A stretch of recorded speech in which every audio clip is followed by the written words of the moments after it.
The overall sharp rebound and recovery of the economy is reflective of our country's strong resilience. India's economic growth in the current year is estimated to be 9.2%, highest among all large economies. I recognize we are in the midst of an Omicron wave with high incidence but milder symptoms. Further, the speed and coverage of our vaccination campaign has helped greatly.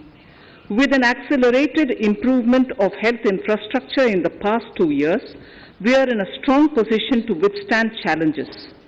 I am confident that with Sabka Prayas, we will continue our journey with strong growth.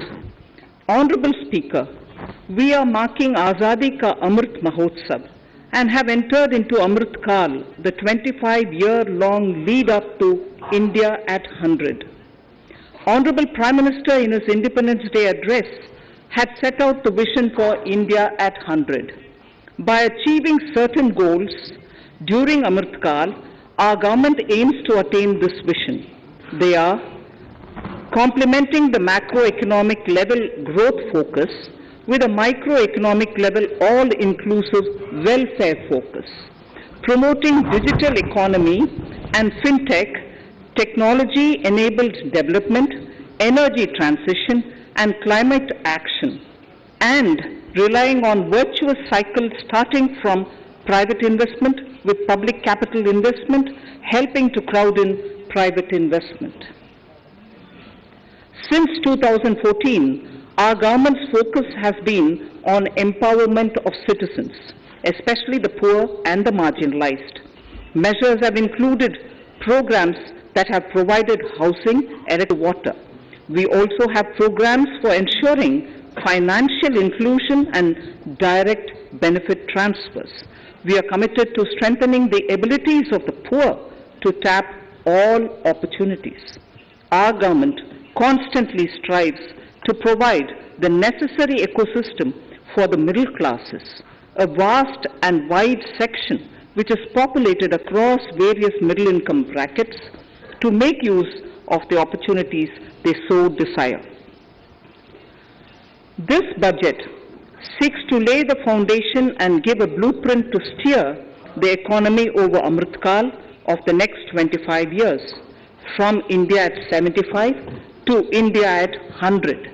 It continues to build on the vision drawn in the budget of 21-22. Its fundamental tenets, which included transparency of financial statement and fiscal position, reflect the government's intent, strengths, and challenges. This continues to guide us. The initiatives of the last year's budget have seen significant progress and have been provided with adequate allocations in this budget as well. The strengthening of health infrastructure, speedy implementation of the vaccination program, and the nationwide resilient response to the current wave of the pandemic are evident for all. The productivity-linked incentive in 14 sectors for achieving the vision of Atmanirbhar Bharat has received excellent response, with potential to create 60 lakh new jobs and an additional production of 30 lakh crores during next 5 years. Towards implementation of the new public sector enterprise policy, the strategic transfer of ownership of Air India has been completed. The strategic partner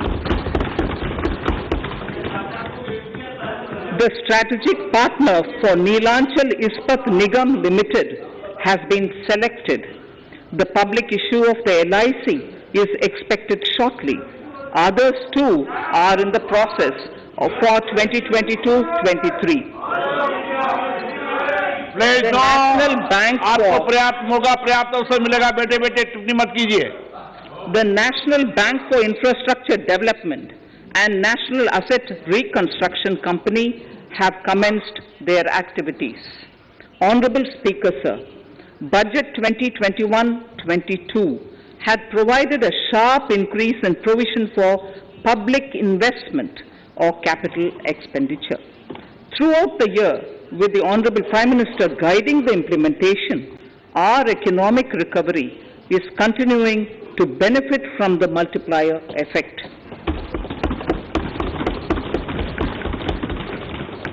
This budget continues to provide impetus for growth. It lays a parallel track of 1. A blueprint for the Amrit Kal, which is futuristic and inclusive.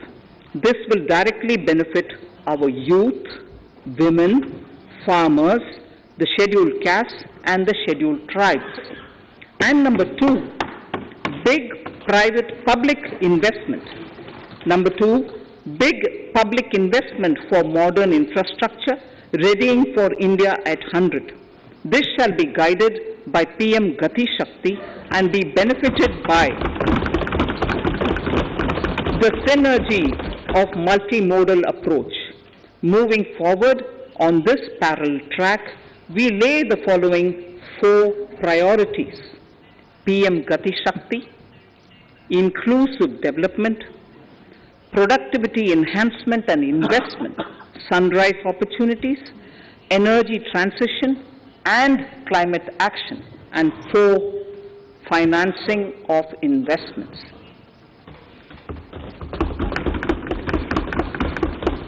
PM Gati Shakti. PM Gati Shakti is a transformative approach for economic growth and sustainable development. The approach is driven by 7 engines, namely roads, railways, airports, ports, mass transport, waterways, and logistics infrastructure. All 7 engines will pull forward the economy in unison. These engines are supported by the complementary roles of energy transmission, IT communication, bulk water and sewerage, and social infrastructure.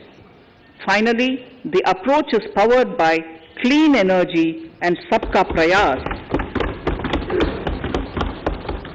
The efforts of the central government, the state governments, and the private sector together, leading to a huge job and entrepreneurial opportunities for all, especially the youth.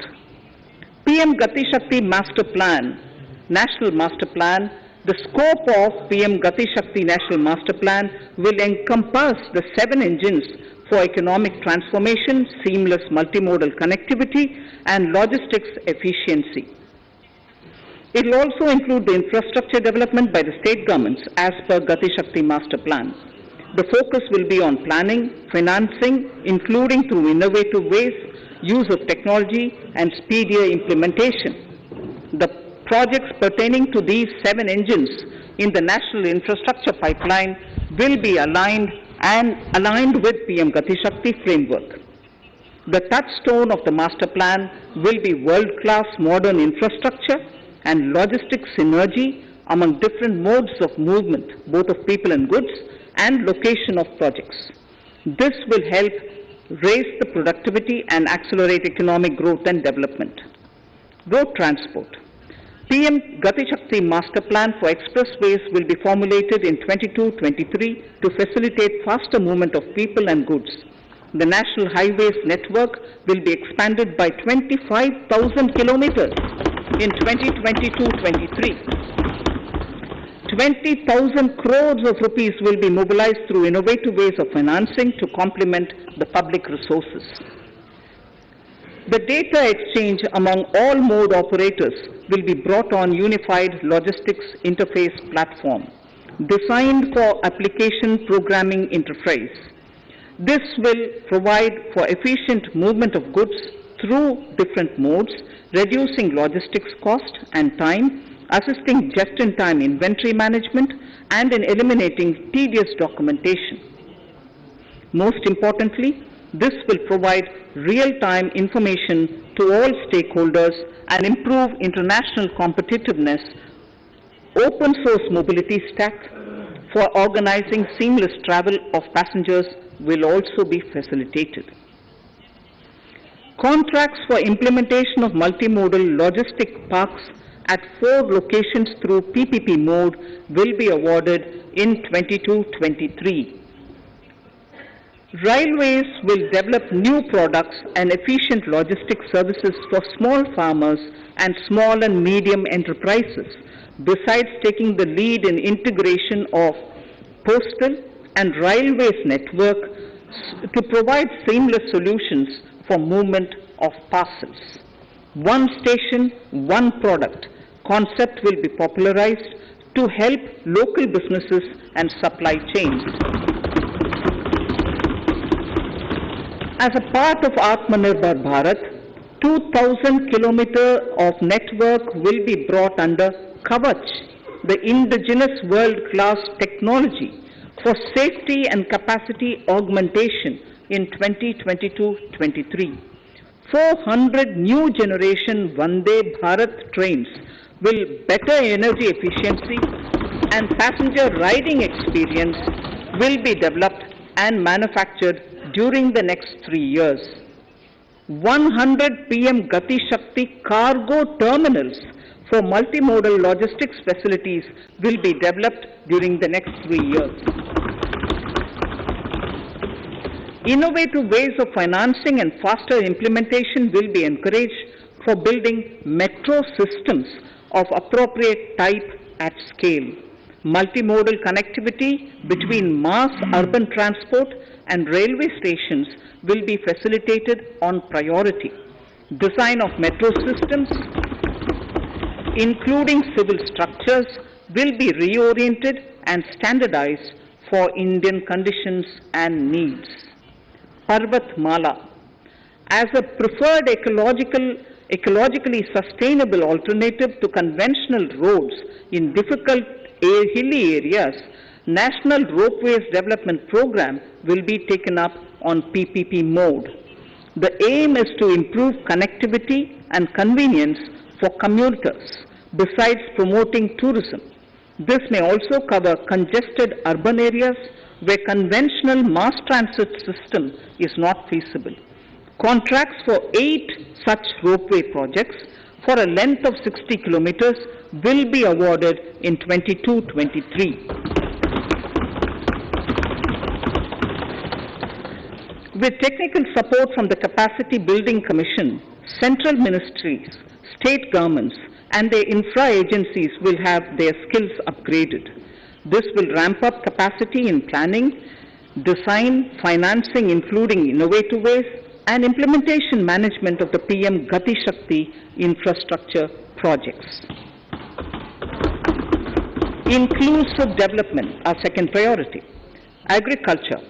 The procurement of wheat in Rabi 21-22 and the estimated procurement of paddy in Kharif 21-22 will cover 1,208 lakh metric tons of wheat and paddy from 163 lakh farmers, and 2.37 lakh crores will be the direct payment of MSP value to their accounts. Chemical-free natural farming will be promoted throughout the country with a focus on farmers' lands in 5-kilometer wide corridors along the river Ganga at the first stage. 2023 has been announced as the International Year of Millets. Support will be provided for post-harvest value addition, enhancing domestic consumption, and for branding millet products nationally and internationally. To reduce our dependence on import of oil seeds, a rationalized and comprehensive scheme to increase domestic production of oil seeds will be implemented. For delivery of digital and high-tech services to farmers, with involvement of public sector research and extension institutions, along with private agri-tech players and stakeholders of agri-value chains, a scheme in PPP mode will be launched.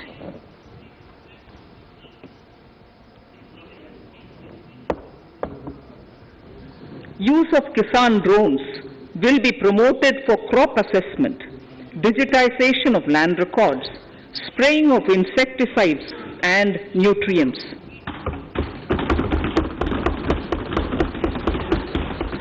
States will be encouraged to revise syllabi of agricultural universities to meet the needs of natural, zero budget, and organic farming, modern day agriculture, value addition, and management. A fund with blended capital raised under the co-investment model will be facilitated through the NABARD. This is to finance startups for agriculture and rural enterprise relevant for farm produce value chain. The activities of these startups will include inter alia, support for FPOs, machinery for farmers on rental basis at farm level, and technology including IT-based support. The implementation of the Ken-Betwa link project at an estimated cost of 44,605 crores will be taken up. This is aimed at providing irrigation benefits to 9.0 lakh hectare of farmers' lands, drinking water supply to 62 lakh people, 103 megawatt of hydro, 27 megawatt of solar power, allocations of 4,300 crores of rupees in the RE 21-22 and 1,400 crores of rupees in 22-23 have been made for this project. Honorable Speaker, sir, draft DPRs for 5 river links, namely Daman Ganga Pinjal, Partapi Narmada, Godavari Krishna, Krishna Pennar, and Pennar Kaveri have been finalized. Once a consensus is reached among the beneficiary states, the Centre will provide support for their implementation. For farmers to adopt suitable varieties of fruits and vegetables and to use appropriate production and harvesting techniques, our government will provide a comprehensive package with participation of state governments. MSMEs, Udyam, eShram, NCS and ASEAN portals will be interlinked. Their scope will be widened. They will now perform as portals with live organic databases providing G2C, B2C and B2B services. These services will relate to credit facilitation, skilling and recruitment with an aim to further formalize the economy and enhance entrepreneurial opportunities for all. Emergency Credit Line Guarantee Scheme has provided the much needed additional credit to more than 130 lakh MSMEs. This has helped them mitigate the adverse impact of the pandemic. The hospitality and related services, especially those by micro and small enterprises, are yet to regain their pre-pandemic level of business. Considering these aspects, the ECLGS will be extended up to March 2023 and its guarantee cover will be expanded by 50,000 crores of rupees to total cover of 5 lakh crores.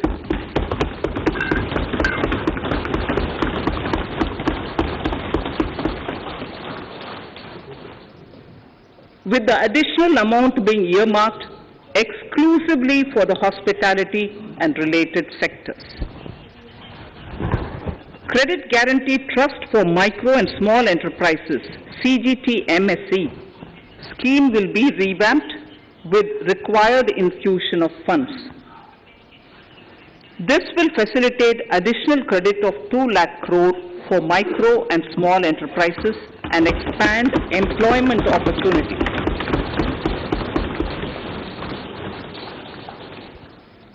Raising and accelerating MSME performance RAMP program will outlay of 6,000 crore over 5 years will be rolled out.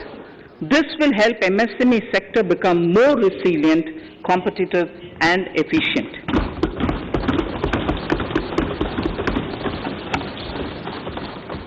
Skilling programs and partnership with the industry will be reoriented to promote continuous skilling avenues, sustainability, and employability. The National Skill Qualification Framework will be aligned with dynamic industry needs. Digital ecosystem for skilling and livelihood, the Desh Stack e-portal, will be launched. This aims to empower citizens to skill, reskill, or upskill through online training. It will also provide API-based trusted skill credentials, payment and discovery layers to find relevant jobs and entrepreneurial opportunities. Startups will be promoted to facilitate Drone Shakti through varied applications and for drone as a service.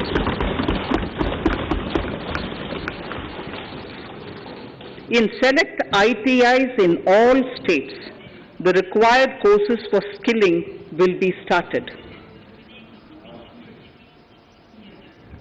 Due to the pandemic-induced closure of schools, our children, particularly in the rural areas and those from scheduled castes and scheduled tribes and other weaker sections, have lost almost 2 years of formal education. Mostly, these are children in government schools.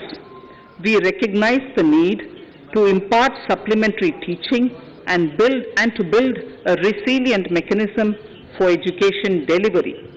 For this purpose, One Class, One TV channel program of PM E-Vidya will be expanded from 12 to 200 TV channels. This will enable all states to provide supplementary education in regional languages for classes 1 to 12.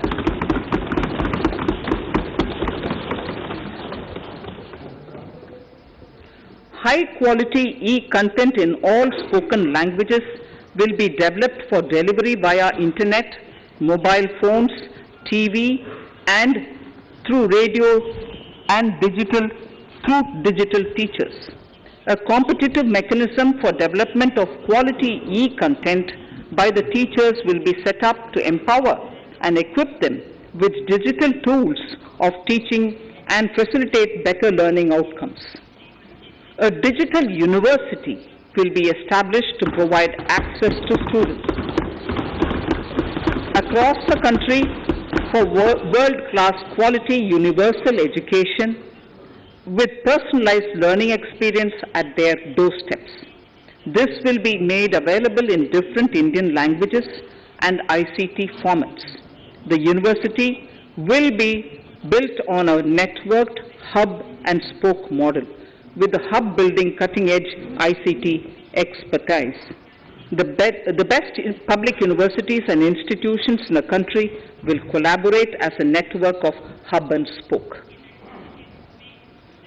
An open platform for the national digital health ecosystem will be rolled out.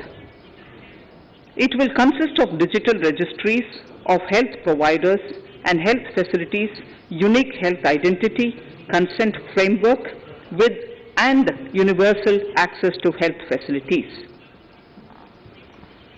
The pandemic has accentuated mental health problems in people of all ages.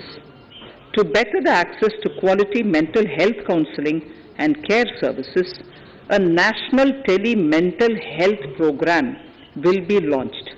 This will include a network of 23 tele-mental health centers of excellence, with NIMHANS being the nodal center, and International Institute of Information Technology, Bangalore, IIIT Bangalore, providing technology support. Recognizing the importance of Nari Shakti as a harbinger of our bright future and for women-led development, during the Amrit Kal, our government has comprehensively revamped the schemes of the Ministry of Women and Child Development. Accordingly, 3 schemes, namely Mission Shakti, Mission Vatsalya, Saksham Anganwadi and Poshan 2.0 were launched recently to provide integrated benefits to women and children. Saksham Anganwadis are a new generation Anganwadis that have better infrastructure and audio-visual aids, powered by clean energy and providing improved environment for early childhood development. 2 lakh Anganwadis will be upgraded under this scheme. Current coverage of Har Ghar Nal Se Jal is 8.7 crores.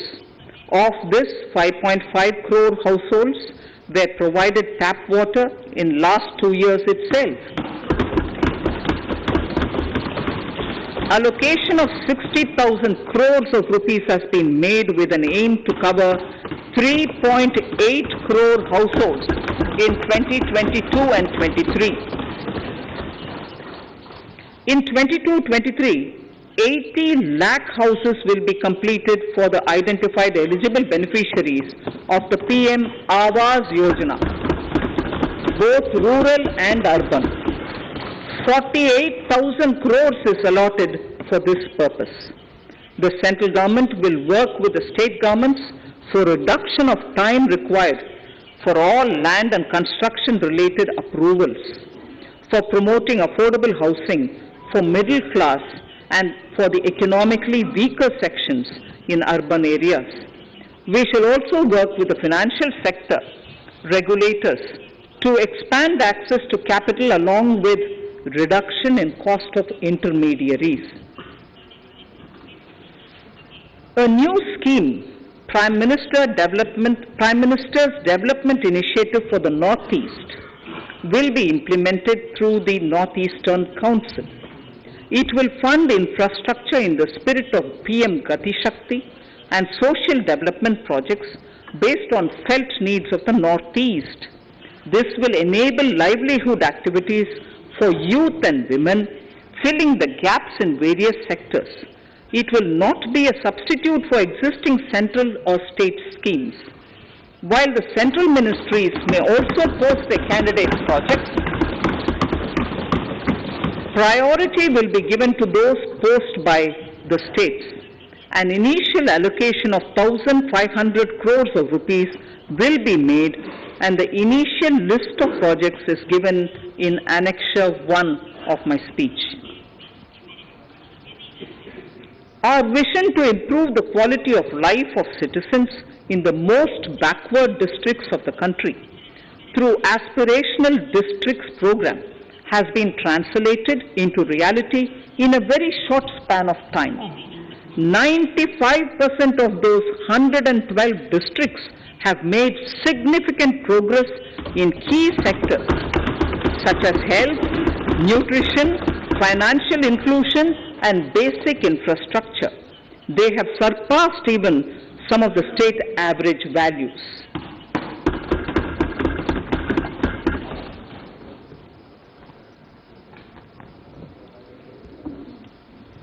However, in those districts, some blocks continue to lag.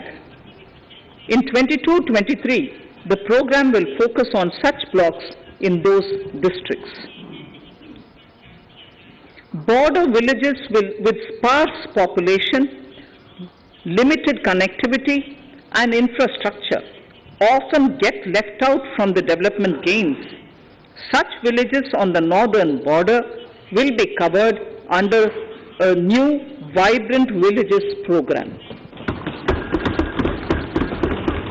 The activities will include construction of village infrastructure, housing, tourist centers, road connectivity, provisioning of decentralized renewable energy, direct-to-home access for Doordarshan and educational channels, and support for their livelihood generation.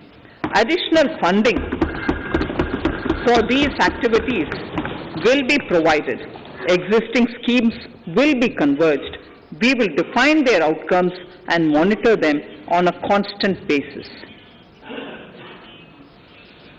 In 2022, 100% of 1.5 lakh post offices will come on the core banking system, enabling financial inclusion and access to accounts through net banking, mobile banking, ATMs, and also provide online transfer of funds between post office accounts and bank accounts. This will be helpful especially for farmers and senior citizens in rural areas, enabling interoperability and financial inclusion. Honorable Speaker, sir, in recent years, digital banking, digital payments, and fintech innovations have grown at a rapid pace in the country. Government is continuously encouraging these sectors to ensure that the benefits of digital banking reach every nook and corner of the country in a consumer-friendly manner. Taking forward this agenda and to mark 75 years of our independence, it is proposed to set up 75 digital banking units in 75 districts of the country by scheduled commercial banks. The financial support for digital payment ecosystem announced in the previous budget will continue in 22-23 as well. This will encourage further adoption of digital payments. There will also be a focus to promote use of payment platforms that are economical and user-friendly. So I move to the next priority. In recent years, over 25,000 compliances were reduced and nearly 1,500 union laws were repealed. This is the result of our government's strong commitment for minimum government and maximum governance. 1,486 union laws were repealed. Our trust in the public and ease of doing business is what is highlighted here, sir. For the Amrit Kal, the next phase of ease of doing business 2.0 and ease of living will be launched. In our endeavor to improve productive efficiency of capital and human resources, we will follow the idea of trust-based governance. The new phase will be guided by an active involvement of the states, digitization of manual processes and interventions, integration of the central and state level systems through IT bridges, a single point access for all citizen-centric services, and standardization and removal of overlapping compliances. Crowdsourcing of suggestions and ground-level assessment of the impact with active involvement of citizens and businesses will be encouraged. A single window portal, Parivesh, for all green clearances was launched in 2018. It has been instrumental in reducing the time required for approvals significantly. The scope of this portal will be expanded to provide information to the applicants based on location of units. Information about specific approvals will be provided. It will enable application for all 4 approvals through a single form and tracking of the process through Centralized Processing Center Green, CPC Green. E-passports. The issuance of e-passports using embedded chip and futuristic technology will be rolled out in 22-23 to enhance the convenience for the citizens in their overseas travel. By the time of India at 100, nearly half our population is likely to be living in urban areas. To prepare for this, orderly urban development is of critical importance. This will help realize the country's economic potential, including livelihood opportunities for the demographic dividend. For this, on the one hand, we need to nurture the megacities and their hinterlands to become current centers of economic growth. On the other, we need to facilitate Tier 2 and Tier 3 cities to take on the mantle in the future. This would require us to reimagine our cities into centers of sustainable living with opportunities for all, including women and our youth. For this to happen, urban planning cannot continue with a business as usual approach. We plan to steer a paradigm change. A high-level committee of reputed urban planners, urban economists, and institutions will be formed to make recommendations on urban sector policies, capacity building, planning, implementation, and governance. For urban capacity building, support will be provided to the states. Modernization of building bylaws, town planning schemes, transit-oriented development will be implemented. This will facilitate reforms for people to live and work closer to the mass transit systems. The central government's financial support for mass transit projects and Amrit scheme will be leveraged for formulation of action plans and their implementation for facilitating the TOD and TPS by the states. For developing India-specific knowledge in urban planning and design, and to deliver certified training in these areas, up to 5 existing academic institutions in different regions will be designated as centers of excellence. These centers will be provided endowment fund of 250 crore each. In addition, the AICTE will take the lead to improve syllabi, quality and access of urban planning courses in other institutions. We will promote a shift to use of public transport in urban areas. This will be complemented by clean tech and governance solutions, special mobility zones with zero fossil fuel policy and EV vehicles. Battery swapping policy. Considering the constraint of space in urban areas, for setting up charging stations at scale, a battery swapping policy will be brought out and interoperability standards will be formulated.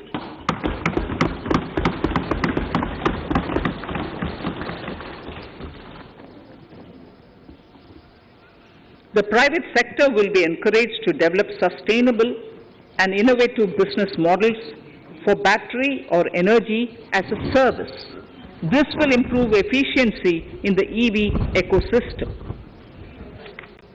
Efficient use of land resources is a strong imperative.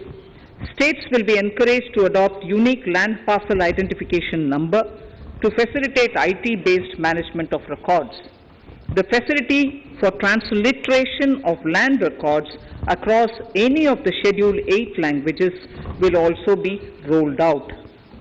The adoption of linkage with National Generic Document Registration System (NGDRS) with the One Nation, One Registration software will be promoted as an option for uniform process of registration and anywhere registration of deeds and documents.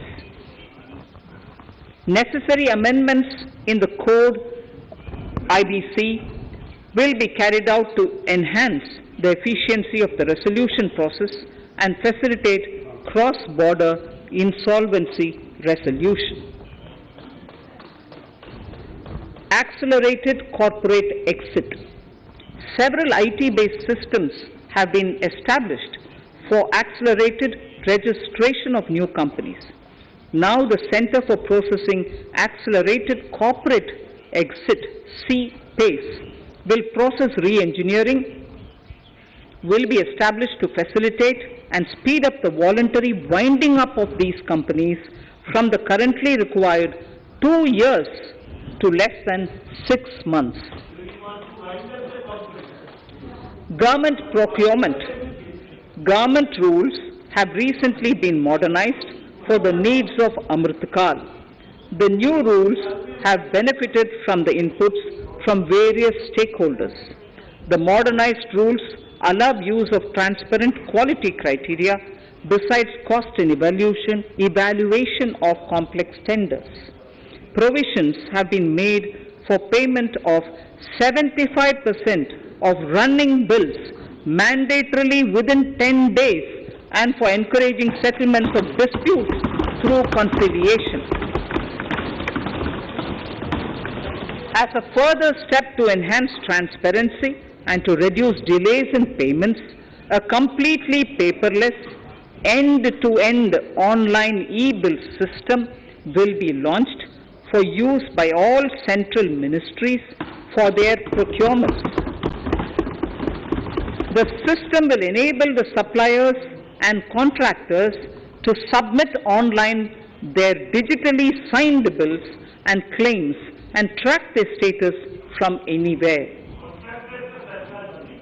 To reduce indirect cost for suppliers and work contractors, the use of surety bonds as a substitute for bank guarantee will be made acceptable in government procurements.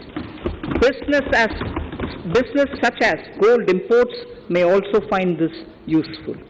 IRDAI, insurance regulator, has given the framework for issue of surety bonds by insurance companies.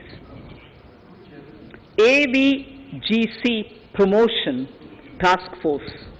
The animation, visual effects, gaming and comic, the AVGC sector, offers immense potential to employ youth. An AVGC Promotion Task Force with all stakeholders will be set up to recommend ways to realize this and build domestic capacity for serving our markets and the global demand. Telecom sector.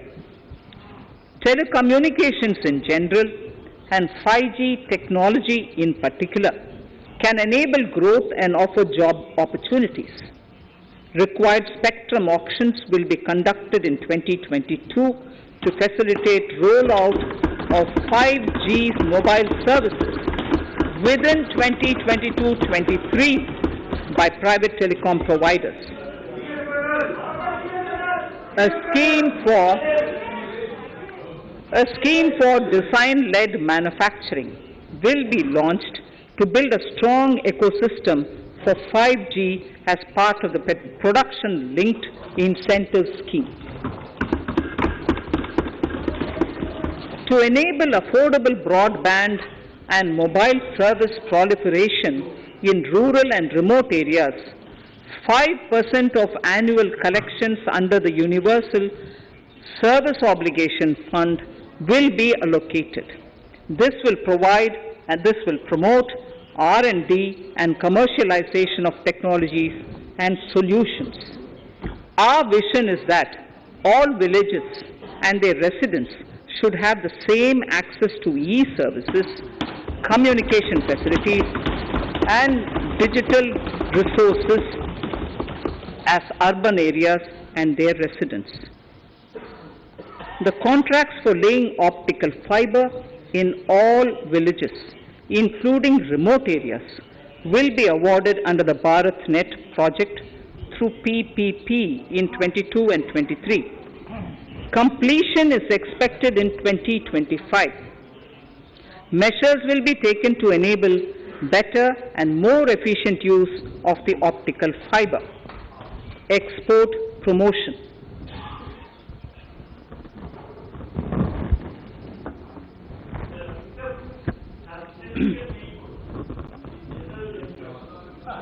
The Special Economic Zones Act will be replaced with a new legislation that will enable the states to become partners in development of enterprise and service hubs. This will cover all large existing and new industrial enclaves to optimally utilize available infrastructure and enhance competitiveness of exports. Atmanirbharta in defense. Our government is committed to reducing imports and promoting Atmanirbharta in equipment for the armed forces. 68% of the capital procurement budget will be earmarked for domestic industry in 22-23, up from 58% in 21-22. Defense R&D will be opened up for industry, startups and academia, with 25% of defense R&D budget earmarked. Private industry will be encouraged to take up design and development of military platforms and equipment in collaboration with DRDO and other organizations through SPV model. An independent nodal umbrella body will be set up for meeting wide-ranging testing and certification requirements. Artificial intelligence, geospatial systems and drones, semiconductor and its ecosystem, space economy, genomics and pharmaceuticals, green energy and clean mobility systems have immense potential to assist sustainable development at scale and modernize the country. They provide employment opportunities for our youth and make Indian industry more efficient and competitive. Supportive policies, light touch regulations, facilitative actions to build domestic capacities and promotion of research and development will guide the government's approach. For R&D in the sunrise opportunities, in addition to efforts of collaboration among academia, industry and public institutions, government contribution will be provided. Energy transition and climate change. The risks of climate change are the strongest negative externalities that affect India and other countries. As Honorable Prime Minister said at the COP26 summit in Glasgow last November, and I quote, "What is needed today is mindful and deliberate utilization instead of mindless, destructive consumption," unquote. The low-carbon development strategy, as enunciated in the Panchamrit that he announced is an important reflection of our government's strong commitment towards sustainable development. The strategy opens up huge employment opportunities and will take the country on a sustainable development path. This budget proposes several near-term and long-term actions accordingly. Solar power.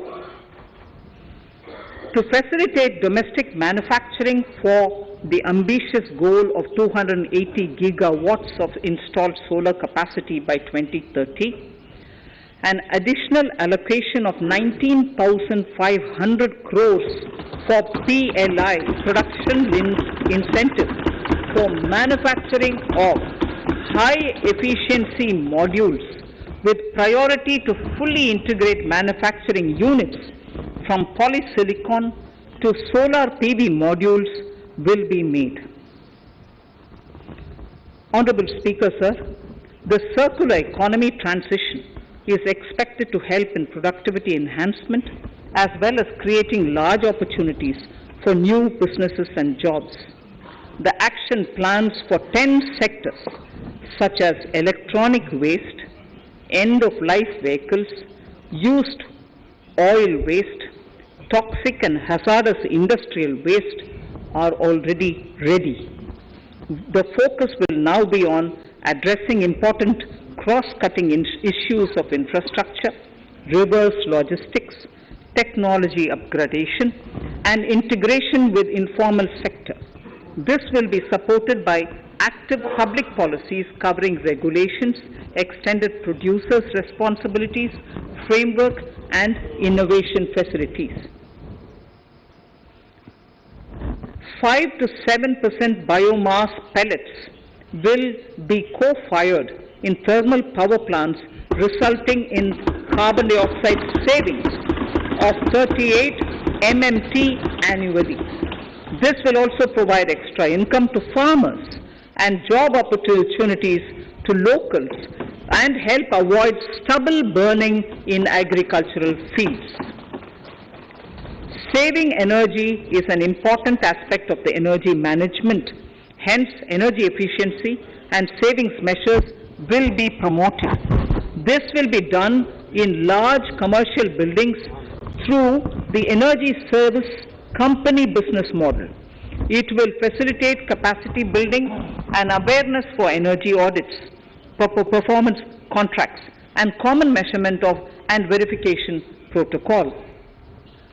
4 pilot projects for coal gasification and conversion of coal into chemicals required for the industry will be set up to evolve technical and financial viability.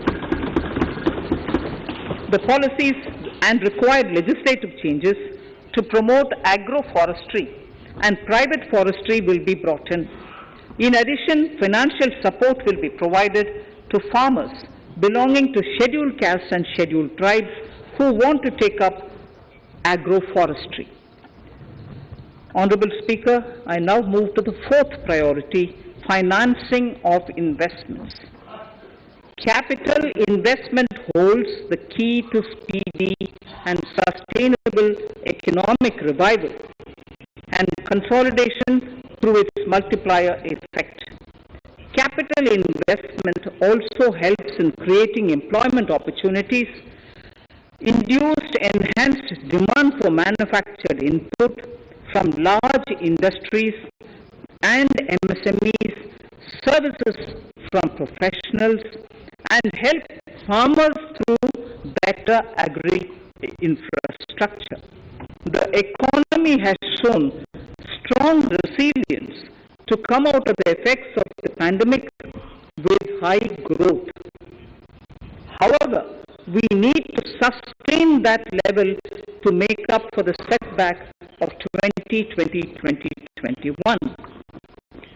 As outlined in para 5 earlier, the virtuous cycle of investment requires public investment to crowd in private investment.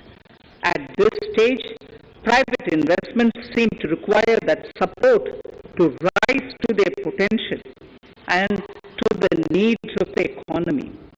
Public investment must continue to take the lead and prime the private investment and demand in 2022-23. Considering the above imperative, the outlay for capital expenditure in the Union budget is once again being stepped up sharply by 35.4% from 5.54 lakh crore in the current year to 7.50 lakh crores in 22-23. This has increased to more than 2.2 times the expenditure of 2019-20. This outlay in 22-23 will be 2.9% of the GDP. Effective capital expenditure. With this investment taken together with the provision made for creation of capital assets through grants and aid to states, the effective capital expenditure of the central government is estimated at 10.68 lakh crores in 22-23, which will be about 4.1% of the GDP. Green bonds. As a part of the government's overall market borrowings in 22-23, sovereign green bonds will be issued for mobilizing resources for green infrastructure. The proceeds will be deployed in public sector projects which help in reducing the carbon intensity of the economy. GIFT IFSC. World-class foreign universities and institutions will be allowed in the GIFT city to offer courses in the financial management, fintech, science, technology, engineering, and mathematics, free from domestic regulations, except those by the IFSCA to facilitate availability of high-end human resources for financial services and technology. And International Arbitration Center will be set up in the GIFT city for timely settlement of disputes under international jurisprudence. Services for global capital for sustainable and climate finance in the country will be facilitated in the GIFT city. Infrastructure status. Data centers and energy storage systems, including dense charging infrastructure and grid-scale battery systems, will be included in the harmonized list of infrastructure. This will facilitate credit availability for digital infrastructure and clean energy storage. Venture capital and private equity invested more than 5.5 lakh crores last year, facilitating one of the largest startup growth system. Scaling up this investment requires a holistic examination of regulatory and other frictions. An expert committee will be set up to examine and suggest appropriate measures. Government-backed funds, NIIF and SIDBI, Fund of Funds, have provided scale capital, creating a multiplier effect. For encouraging important sunrise sectors such as climate action, deep tech, digital economy, pharma, and agri-tech, the government will promote these thematic funds for blended finance, with the government share being limited to 20% and the funds being managed by private fund managers. For financing the infrastructure needs, the stepping up of public investment will need to be complemented by private capital at a significant scale. Measures will be taken to enhance financial viability of projects, including PPP, with technical and knowledge assistance from multilateral agencies. Enhancing financial viability shall also be obtained by adopting global best practices, innovative ways of financing, and balanced risk allocation. Digital rupee.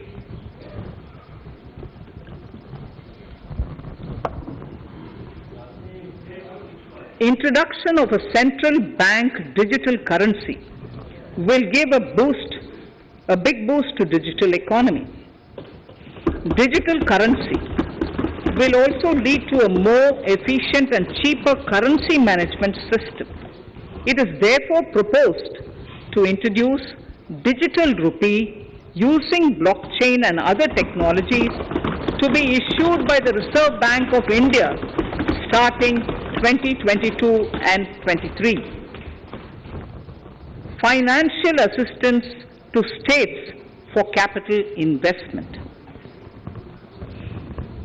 Reflecting the true spirit of cooperative federalism, the central government is committed to bolstering the hands of the states in enhancing their capital investment towards creating productive assets and generating remunerative employment. The scheme for financial assistance to states for capital investment has been extremely well received by the states. In deference to the requests received during my meeting with the chief ministers and state finance ministers, The outlay for this scheme is being enhanced from 10,000 crores in the budget estimates to 15,000 crores in the revised estimates for the current year.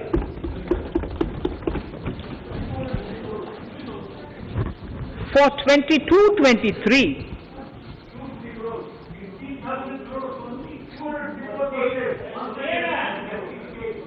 I'll repeat that sentence for the benefit of many of our honorable members.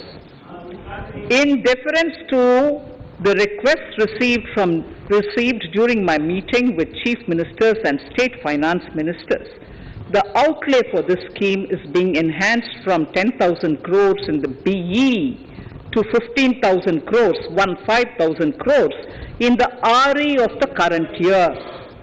For 22-23, the allocation is 1 lakh crores to assist the states in catalyzing the overall investments in the economy. These 50-year interest-free loans are over and above the normal borrowings allowed to the states, are over and above the normal borrowings to the states. This allocation will be used for PM Gati Shakti related and other productive capital investments of the states.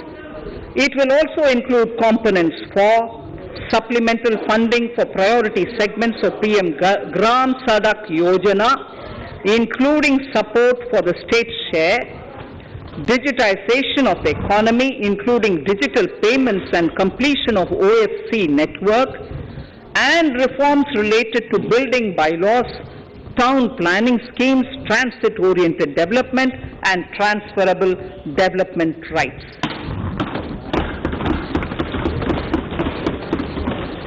In 22-23, in accordance with the recommendations of the 15th Finance Commission, the states will be allowed a fiscal deficit of 4% of the GSDP, of which 0.5% will be tied to power sector reforms, for which the conditions have already been communicated in 21-22. Fiscal management. As against a total expenditure of 34.83 lakh crores of rupees projected in the BE 21-22, the revised estimate is 37.70 lakh crores. The revised estimate of capital expenditure is 6.3 lakh crores of rupees. This includes an amount of 51,971 crores towards settlement of outstanding guaranteed liabilities of Air India and its other sundry commitments. Coming to the budget estimates, Honorable Speaker, sir, the total expenditure in 22-23 is estimated at 39.45 lakh crores, while the total receipts other than borrowings are estimated at 22.84 lakh crores of rupees.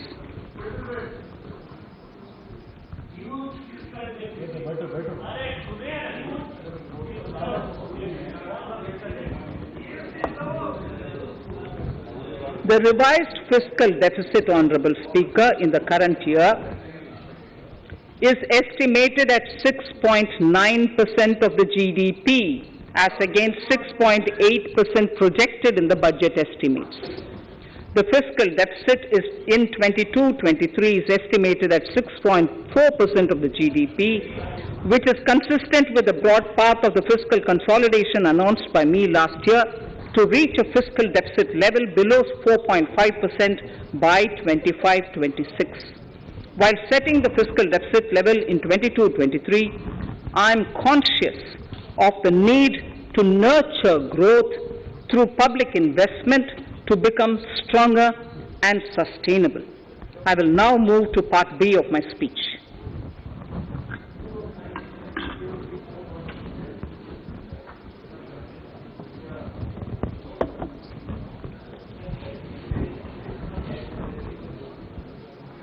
Direct tax. Honorable Speaker, sir, I take this opportunity to thank all the taxpayers of our country who have contributed immensely and strengthened the hands of the government in helping their fellow citizens in this hour of need. So I have brought in a little verse from the Mahabharata.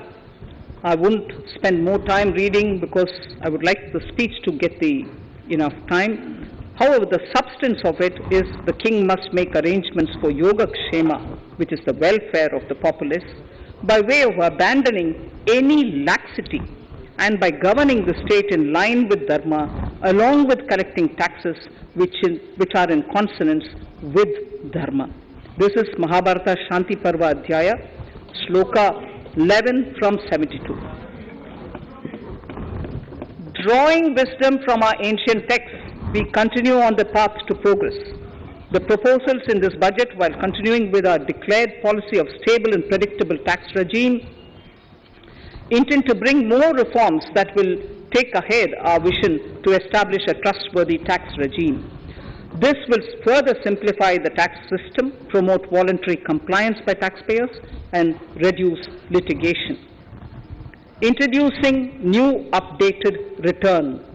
India is growing at an accelerated pace and people are undertaking multiple financial transactions. The Income Tax Department has established a robust framework of reporting of taxpayers' transactions. In this context, some taxpayers may realize that they have committed omissions or mistakes in correctly estimating their income for tax payment.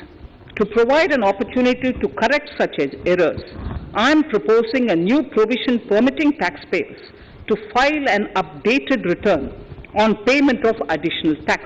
This updated return can be filed within 2 years from the end of the relevant assessment year.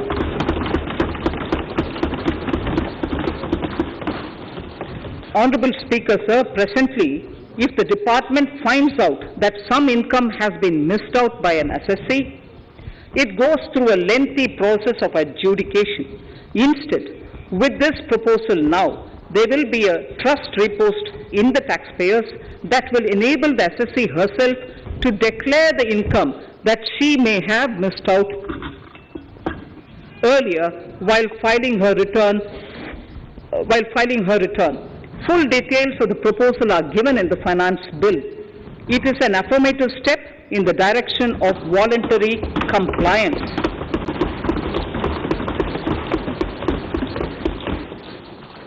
Reduced alternative minimum tax rate and surcharge for co-operatives.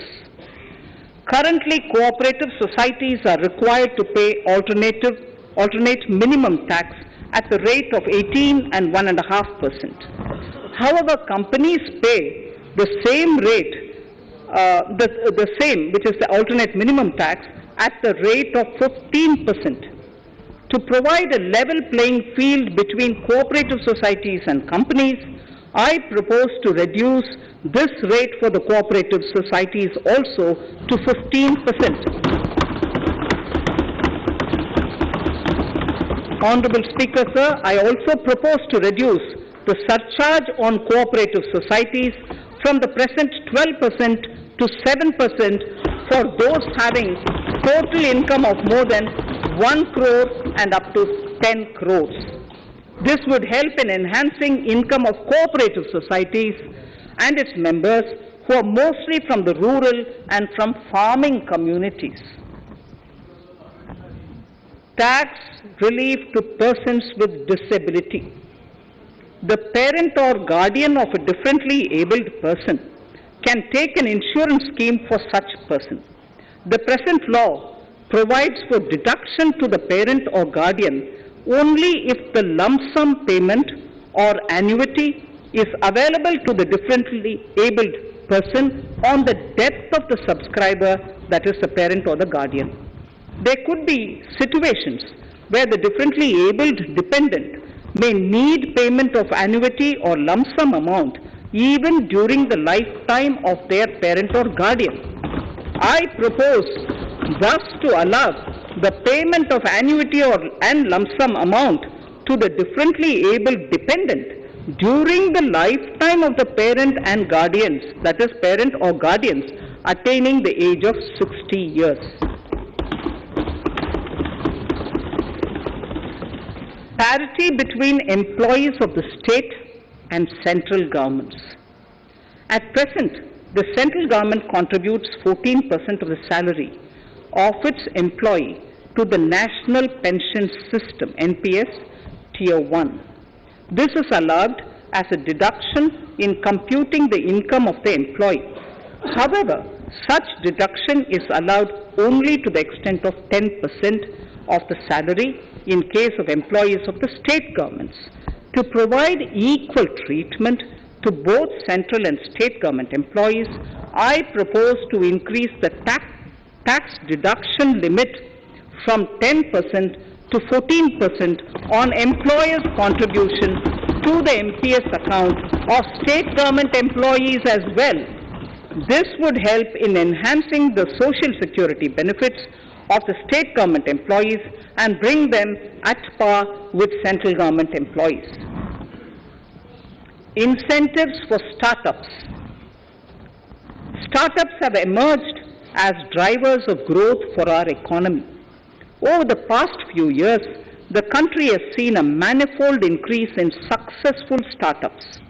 Eligible startups established before 31/3/2022 had been provided a tax incentive for 3 consecutive years out of the 10 years from incorporation.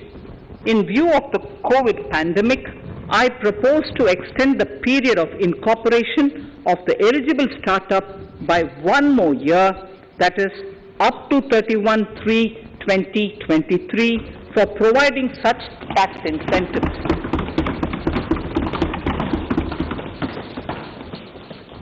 Incentives for newly incorporated manufacturing entities under concessional tax regime.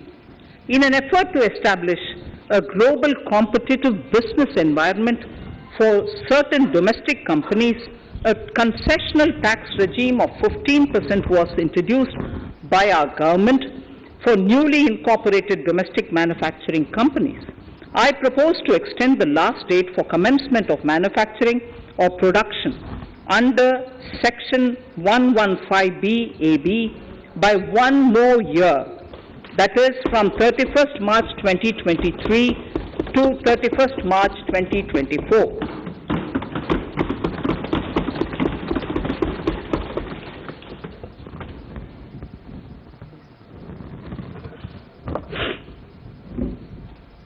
Scheme for taxation of virtual digital assets.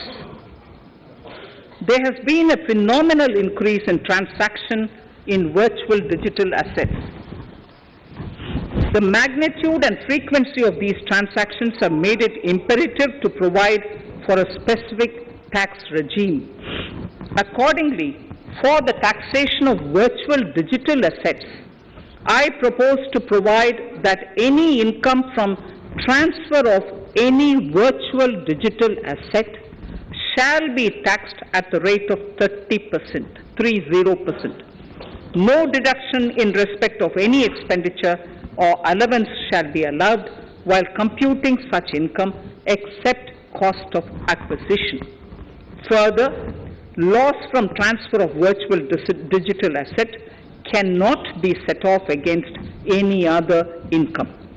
Further, in order to capture the transaction details, I also propose to provide for TDS on payment made in relation to transfer of virtual digital asset at the rate of 1% of such consideration above a monetary threshold. Gift of virtual digital asset is also proposed to be taxed in the hands of the recipient.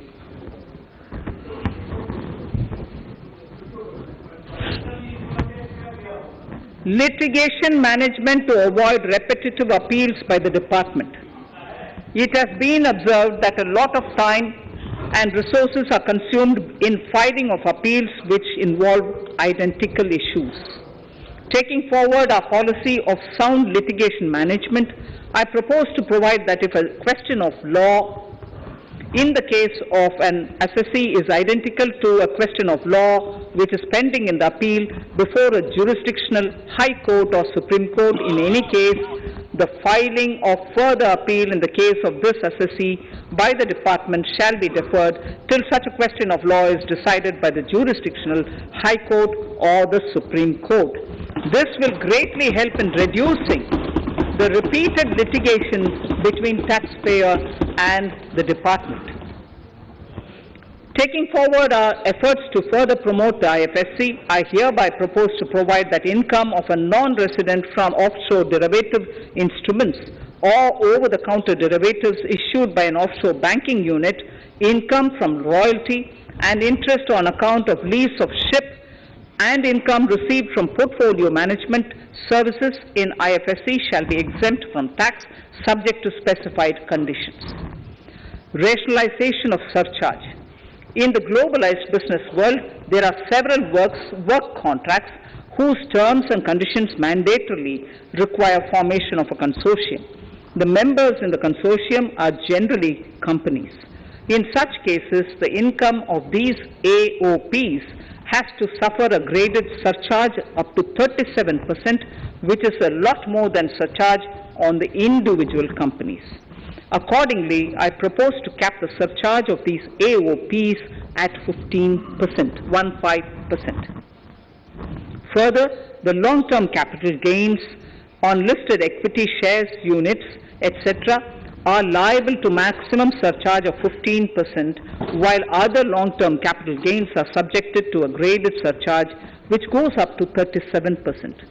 I propose to cap the surcharge on long-term capital gains arising on transfer of any type of assets at 15%. This step will give a boost to startup community, and along with my proposal on the extended tax benefits to manufacturing companies and startups, reaffirms our commitment to Atmanirbhar Bharat.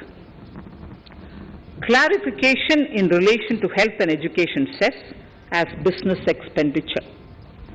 The income tax is not an allowable expenditure for computation of business income. This includes tax as well as surcharges. The health and education cess is imposed as an additional surcharge on the taxpayer for funding specific government welfare programs. However, some courts have allowed health and education cess as business expenditure, which is against the legislative intent. To reiterate the legislative intent, I propose to clarify that any surcharge or cess on income and profits is not allowable as business expenditure. Deterrence against tax evasion. Honorable Speaker, sir, presently there is ambiguity regarding set-off of brought forward loss against undisclosed income detected in search operations. It has been observed that in many cases where undisclosed income or suppression of sales, etc., is detected, payment of tax is avoided by setting off of losses. In order to bring certainty and to increase deterrence among tax evaders, I propose to provide that no set-off of any loss shall be allowed against undisclosed income detected during search and survey operations.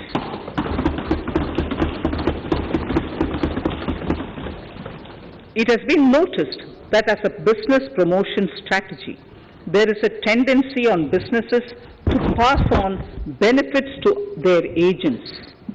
Such benefits are taxable in the hands of the agents.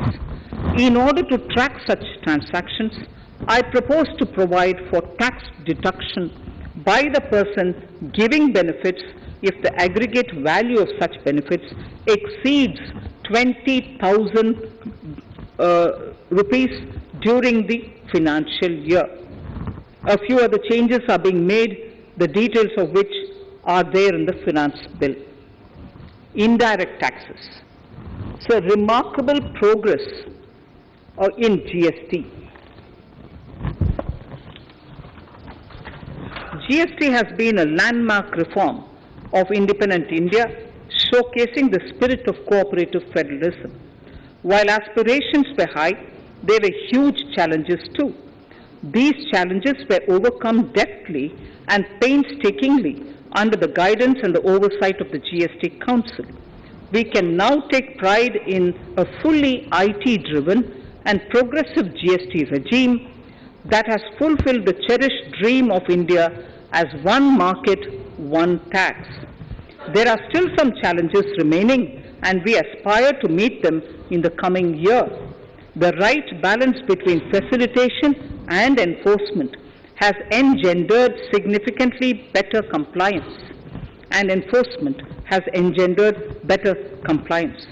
GST revenues are buoyant despite the pandemic. I would bring in something which I've got to know this morning, not part of my speech, but worth putting in here for the knowledge of the Honorable House. I would like to bring to the notice of this House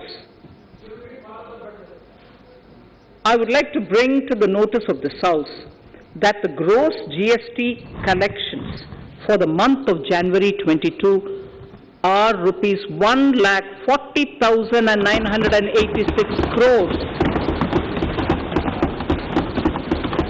which is the highest since the inception of GST. This has been possible due to rapid economic growth, recovery, post-COVID,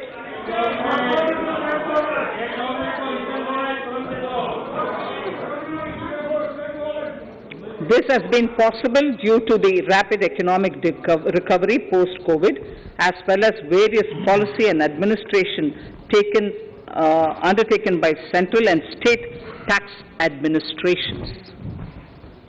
Taxpayers deserve applause for this growth. Not only did they adapt to the changes, but enthusiastically contributed to the cost of paying taxes. Special economic zones. In part A of my speech, I have referred to the proposed reforms in SEZs.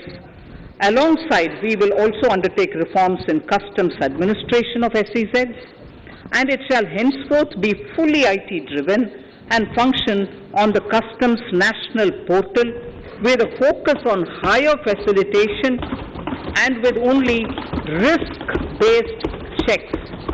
This will ease doing business by SEZ units considerably. This reform shall be implemented by 30th September 2022. Customs reforms and duty rate changes.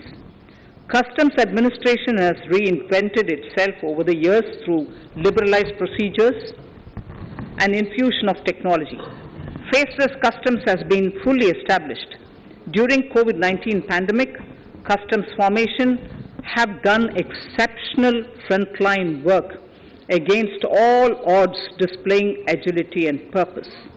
Customs reforms have played a very vital role in domestic capacity creation, providing level playing field to our MSMEs, easing the raw material supply side constraints, enhancing ease of doing business, and being an enabler to other policy initiatives such as PLI and phased manufacturing plans. My proposal on customs side are aligned to these objectives. Project imports and capital goods. National Capital Goods Policy 2016 aims at doubling the production of capital goods by 2025. This would create an employment opportunities and result in increased economic activity. However, several duty exemptions, even extending to over 3 decades, in some cases have been granted to capital goods for various sectors like power, fertilizer, textiles, leather footwear, food processing, and fertilizers. These exemptions have hindered the growth of the domestic capital goods sector. Similarly, project import duty concessions have also deprived the local producers of a level playing field in areas like coal mining projects, power generation, transmission, or distribution projects, railway and metro projects. Our experience suggests that reasonable tariffs are conducive to the growth of domestic industry and make in India without significantly impacting the cost of essential imports.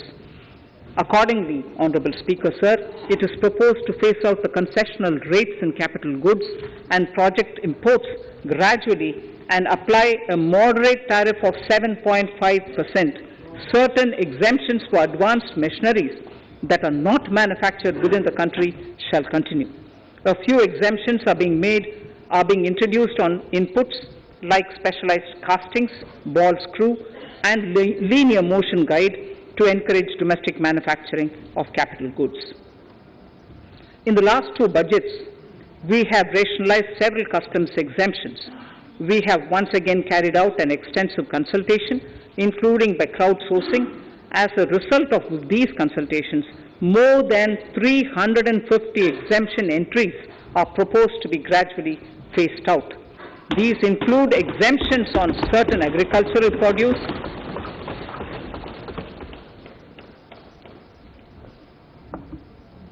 chemicals, fabrics, medical devices and drugs, and medicines for which sufficient domestic capacity exists. Further, as a simplification measure, several concessional rates are being incorporated in the customs tariff schedule itself instead of prescribing them through various notifications. This comprehensive review will simplify the customs rate and tariff structure, particularly for sectors like chemicals, textiles, and metals, and minimize disputes. Removal of exemption on items which are or can be manufactured in India and providing concessional duties on raw material that go into manufacturing of intermediate products will go many a step forward in achieving our objective of Make in India and Atmanirbhar Bharat. I shall now take up specific sector-specific proposals. Electronics. Electronic manufacturing has been growing rapidly. Customs duty rates are being calibrated to provide a graded rate structure to facilitate domestic manufacturing of wearable devices, hearable devices, and electronic smart meters. Duty concessions are being given to parts of transformer of mobile phone chargers and camera lens of mobile camera module and certain other such items. This will enable domestic manufacturing of high-growth electronic items. Gems and jewelry. To give a boost to the gems and jewelry sector, customs duty on cut and polished diamonds and gemstones is being reduced to 5%. Simply sawn diamond would attract nil customs duty. To facilitate export of jewelry through e-commerce, a simplified regulatory framework shall be implemented by June this year to disincentivize import of undervalued imitation jewelry. The customs duty on imitation jewelry is being prescribed in a manner that a duty of at least 400 rupees per kg is paid on its import. Chemicals. Customs duty on certain critical chemicals, namely methanol, acetic acid, and heavy feedstocks for petroleum refining are being reduced, while duty is being raised on sodium cyanide, for which adequate capacity in the domestic arena exists. These changes will help in enhancing domestic value addition. MSMEs. Duty on umbrellas is being raised to 20%. Exemption to parts of umbrellas is being withdrawn. Exemption is also being rationalized on implements and tools for agricultural sector which are manufactured in India. Customs duty exemption given to steel scrap last year is being extended for another year to provide relief to MSME secondary steel producers.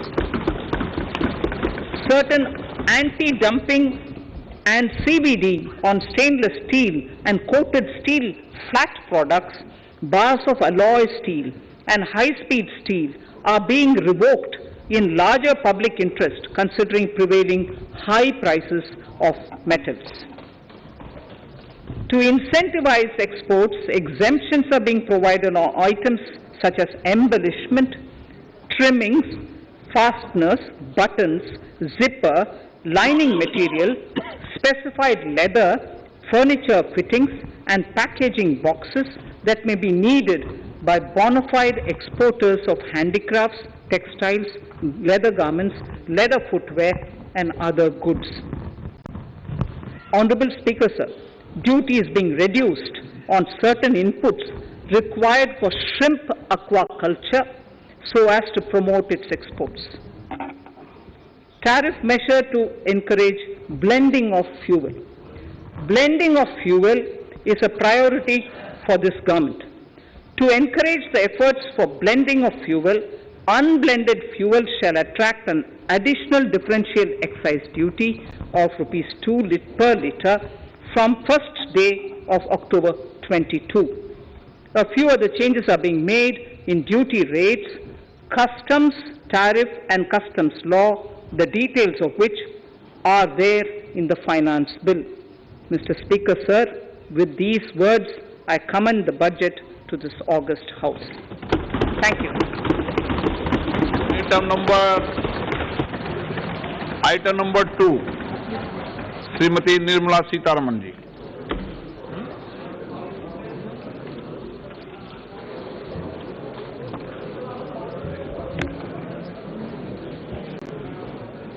Sir, with your permission, I rise to lay on the table the following statements under Section 3(1) of the Fiscal Responsibility and Budget Management FRBM Act 2003, Medium-Term Fiscal Policy cum Fiscal Policy Strategy Statement and Macroeconomic Framework Statement.